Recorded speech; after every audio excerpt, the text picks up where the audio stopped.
Mari lihat dan dengar. Sulalatus Salatin, Maharaja Dewa Sura dibebaskan.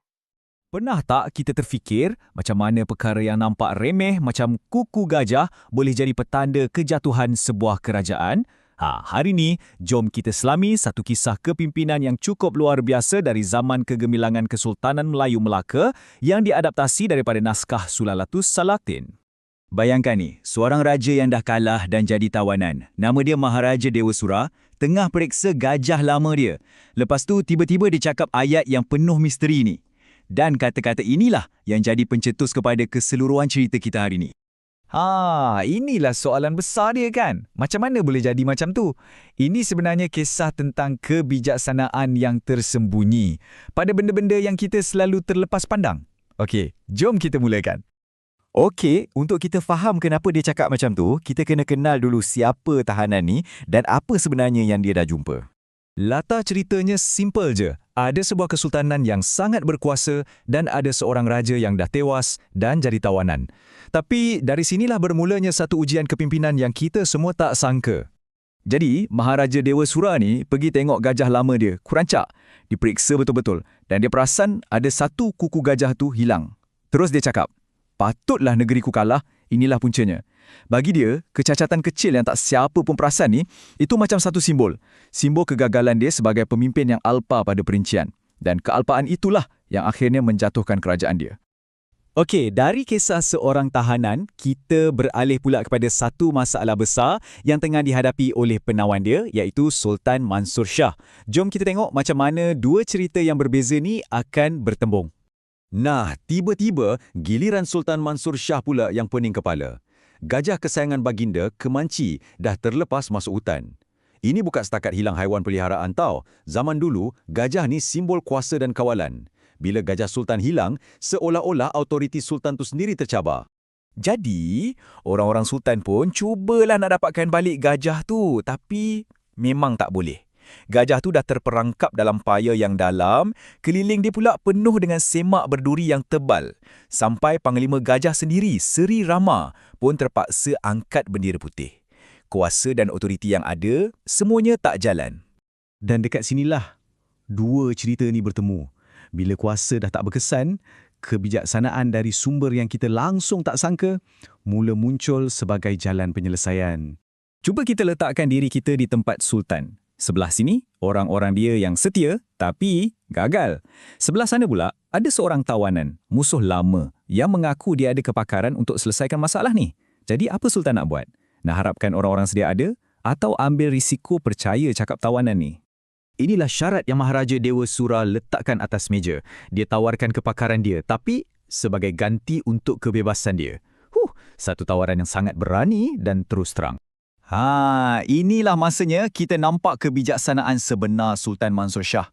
Baginda pilih untuk ketepikan ego dan maruah sebab matlamat utama adalah untuk selesaikan masalah. Baginda sedar yang kepakaran sebenar ni kadang-kadang datang dari sumber yang kita tak jangka, walaupun dari pihak musuh. Dan ternyata, keputusan Sultan tu memang tepat. Gajah tu berjaya dibawa balik. Maharaja Dewa Sura bukan saja dibebaskan, tapi siap diberi hadiah lagi. Tapi yang paling penting, Sultan Mansur Shah perintahkan semua anak pembesar untuk belajar ilmu gajah dengan Maharaja Dewa Sura. Nampak tak? Baginda ubah musuh jadi guru. Hebat kan? Cara Sultan selesaikan masalah gajah ni sebenarnya, itu dah tunjukkan gaya kepimpinan dia secara keseluruhan. Sekarang, mari kita tengok sekejap macam mana kebijaksanaan yang sama diguna pakai dalam pentadbiran istana. Jadi, kisah gajah tadi tu bukan cerita suka-suka tau. Ia adalah cerminan sebenar sebuah pemerintahan yang dibina atas dasar keteraturan, rasa hormat dan kebijaksanaan. Cuba bayangkan suasana dalam balai penghadapan. Penuh dengan adat istiadat dan protokol. Setiap orang daripada bendahara sampailah ke bentara, semua tahu kedudukan dan peranan masing-masing. Ini menunjukkan sebuah kerajaan yang sangat tersusun, teratur dan ada rasa hormat yang mendalam pada hierarki. Okey, pemikiran yang bijak dan strategik ni bukan setakat untuk urusan dalam istana je. Sultan Mansur Shah gunakan cara fikir yang sama untuk hadapi cabaran terbesar dia. Konflik yang dah lama berlarutan dengan kuasa besar serantau, iaitu Siam. Waktu tu, perang dengan Siam macam dah reda sikit, macam ada gencatan senjata tak rasmi. Tapi Sultan tak puas hati dengan keamanan yang rapuh ni. Baginda mula fikir macam mana nak cari penyelesaian yang betul-betul kekal. Jadi, baginda pun kumpulkan semua menteri dan hulu balang dan baginda tanya satu soalan yang nampak simple tapi sangat mendalam. Baginda tak tanya macam mana nak menang perang esok. Baginda tanya, apakah matlamat akhir konflik kita ni? Nampak tak? Soalan ni betul-betul tunjukkan cara dia berfikir. Dia tak terperangkap dalam pusingan gaduh baik. Sebaliknya, dia cari jalan keluar yang strategik, menunjukkan kebijaksanaan yang sama macam masa dia selesaikan krisis gajah yang hilang tu. Inilah pemikiran seorang negarawan sejati. Okey, kita dah tengok dua cerita ni kan. Satu pasal gajah, satu lagi pasal empire. Jadi, apa sebenarnya pengajaran besar yang kita boleh ambil daripada kepimpinan zaman kegemilangan Melaka ni? Inilah dia kuncinya. Daripada kes gajah, kita belajar pasal pentingnya hargai kepakaran dan jadi pragmatik. Daripada isu Siam pula, kita nampak betapa pentingnya berfikir jauh ke depan. Gabungan inilah yang membawa Melaka ke puncak kegemilangannya.